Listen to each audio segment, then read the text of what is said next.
Summit, and I'm super excited to introduce our next presenter. This is Dr. Patricia Parlivliet. Sorry, I think I totally messed that one up.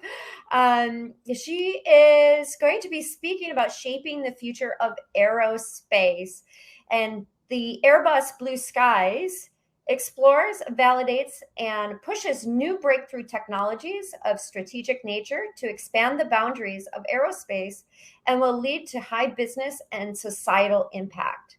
Several examples of past and current blue sky topics will be highlighted to explain the ways of working and their impact on R&D and innovation, with a focus on bio-derived solutions to meet aerospace challenges. Welcome.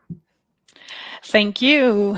And so I'm Patricia Parlevliet. I am a senior research project leader at Central Research and Technology of Airbus. And I'm based in Munich, though we have multiple sites in France, UK, and in Germany as well. And I'd like to take you along on the journey where we explore the blue skies to shape the future of aerospace. So first, let me introduce you a bit. Airbus, we're an international pioneer in the aerospace industry. The industry's been hit pretty hard by the COVID crisis, but still we like to refer to ourselves as the pioneer. Sorry. So this industry, besides the COVID challenge, face also other challenges. These pictures have been taken in 2019, where it was still very high demand in air traffic. And we really want to reduce the environmental footprint of the industry. While at the same time, we want to move towards a safe, smart, and sustainable mobility while increasing traffic or passenger traffic expectations. So that's a real challenge. But the industry has not been sitting still. Since decades already, we have been able to reduce the fuel burn per seat per kilometer significantly, 70%, as well as the noise. And we aim to continue reaching more targets with many fewer percent emissions and 65% reduction in noise for 2050 compared to the year 2019.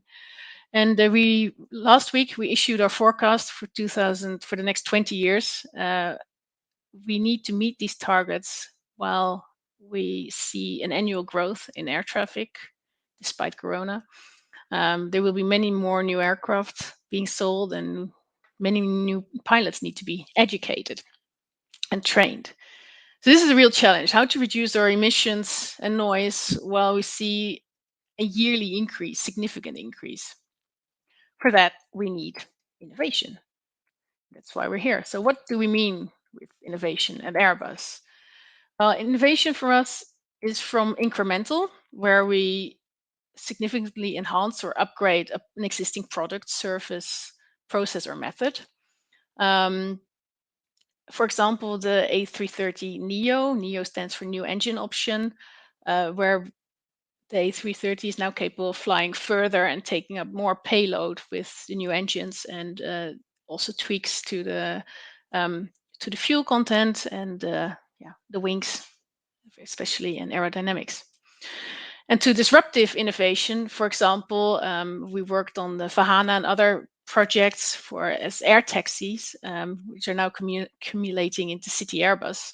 And this is really causing a significant impact or change on the market, or at least expected to change.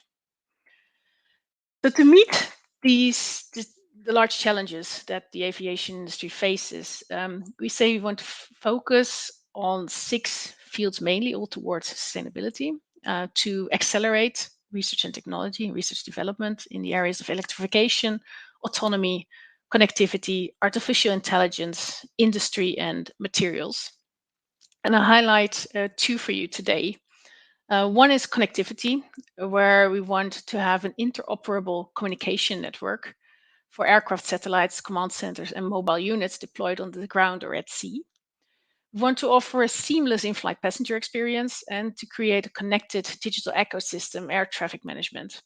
And and at airports, also for maintenance, repair, and overall.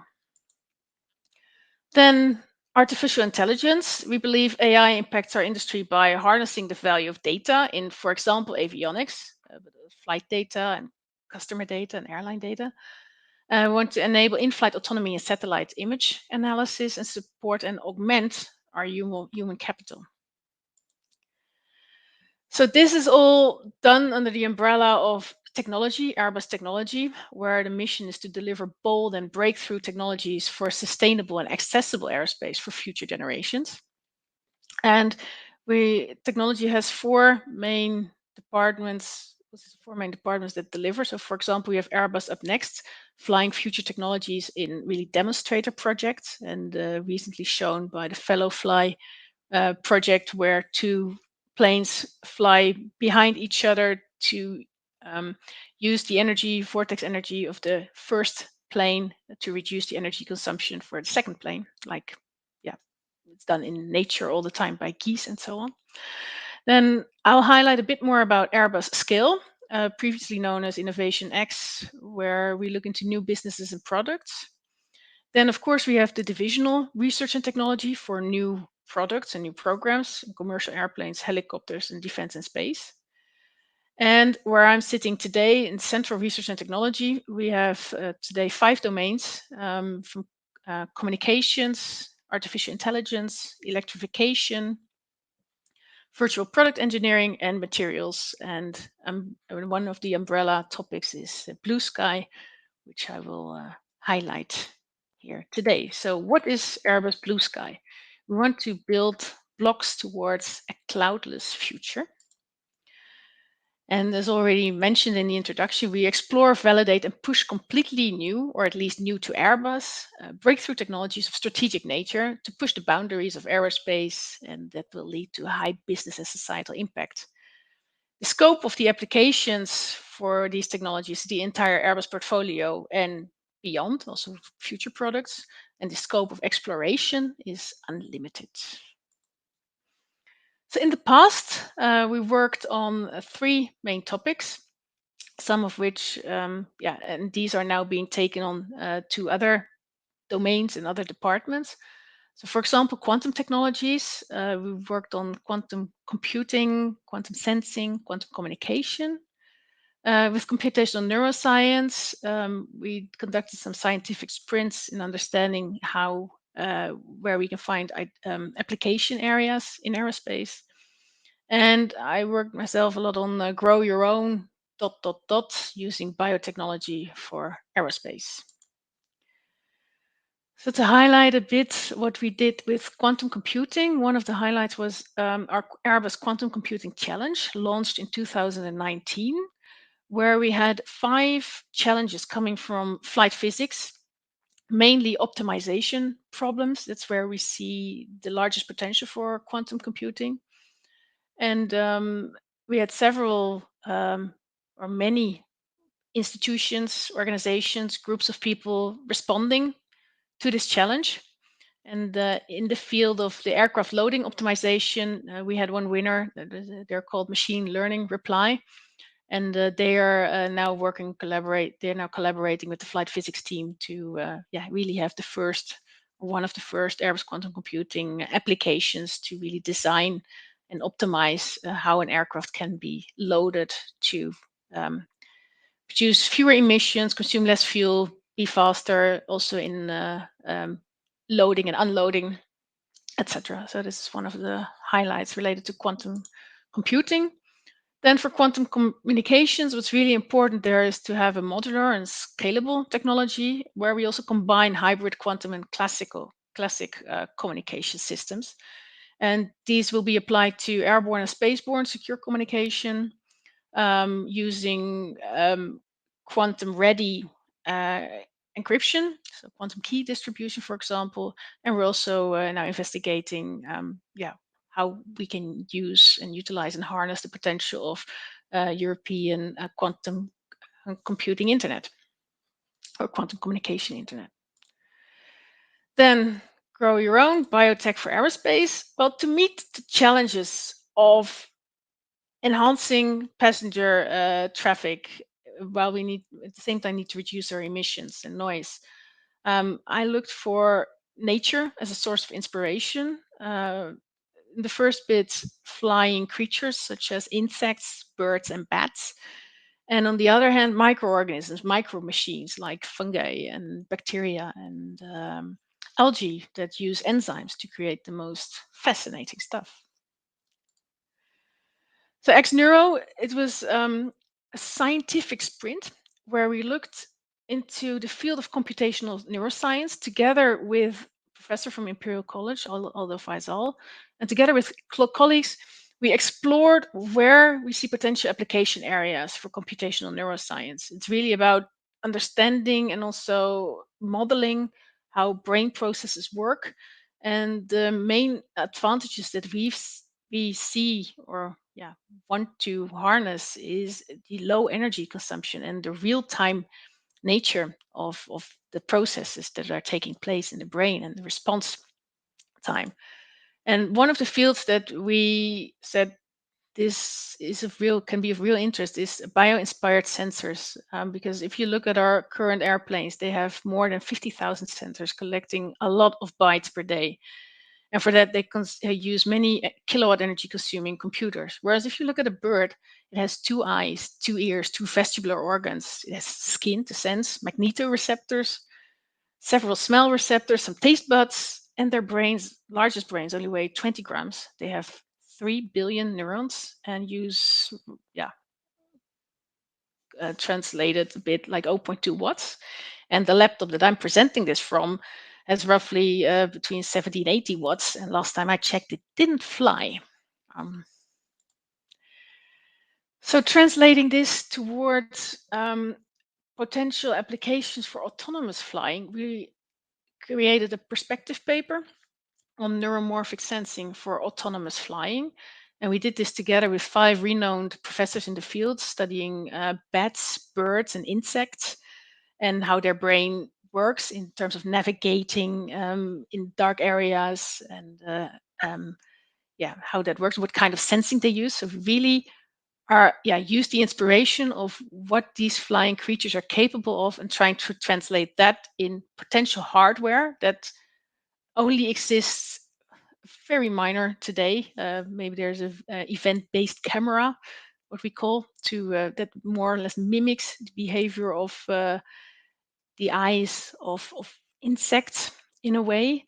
But this is really the beginning. So we really produced, a perspective paper of where we see what needs still to be developed, where can we harness the potential of these new technologies, and what still needs to be done in order to make autonomous flight more energy efficient or more automatic flight. It is in a sense. Then the next topic, as I already introduced, biotech for aerospace. I've identified 5 potential application areas, for example, recycling, remediation, energy, clean air, chemicals or materials creation, and sensing. And on some of these topics, we have launched real internal projects. On other topics, we've launched scientific sprints to understand, okay, how can we harness the potential of microorganisms or synthetic biology or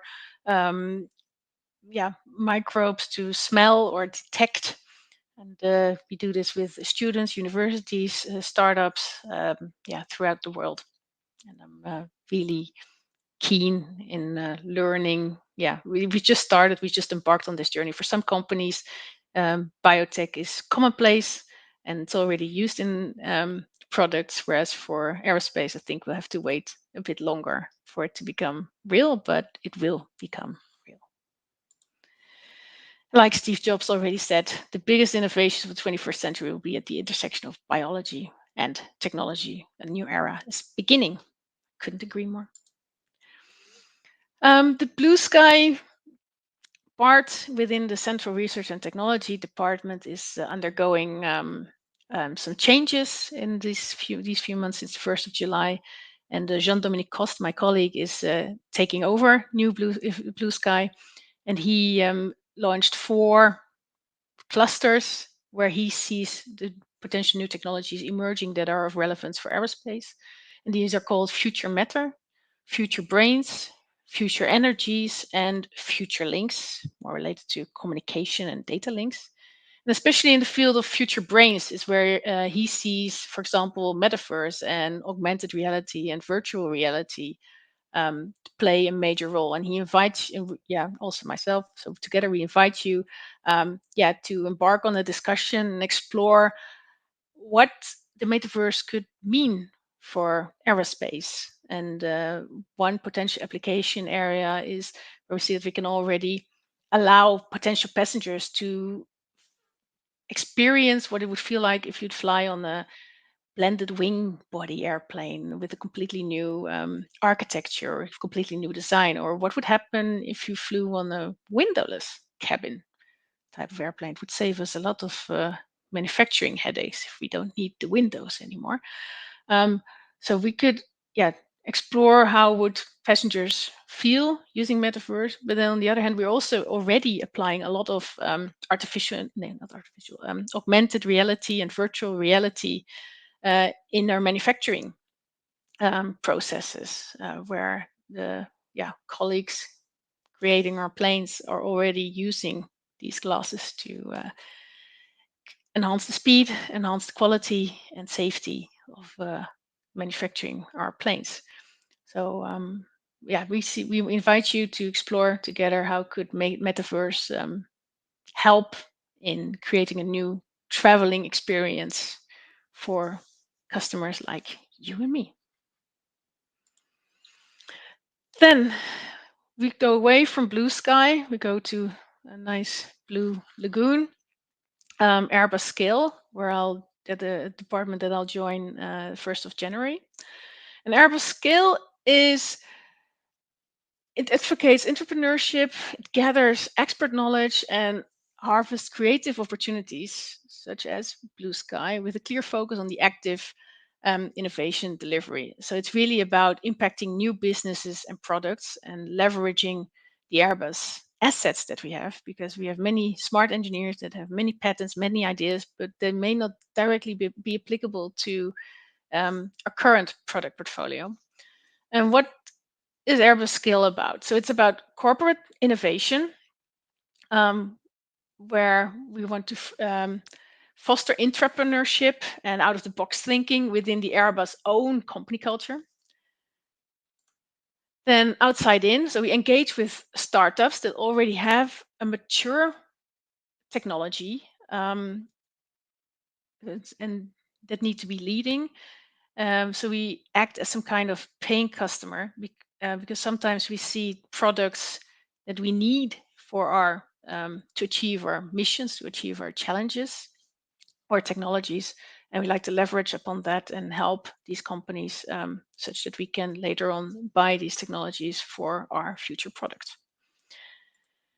And the other one is the company builder, really inside out. So that is really leveraging in-house assets to build and grow profitable new business. And I will be part of the New Ventures team working on this topic from the 1st of January.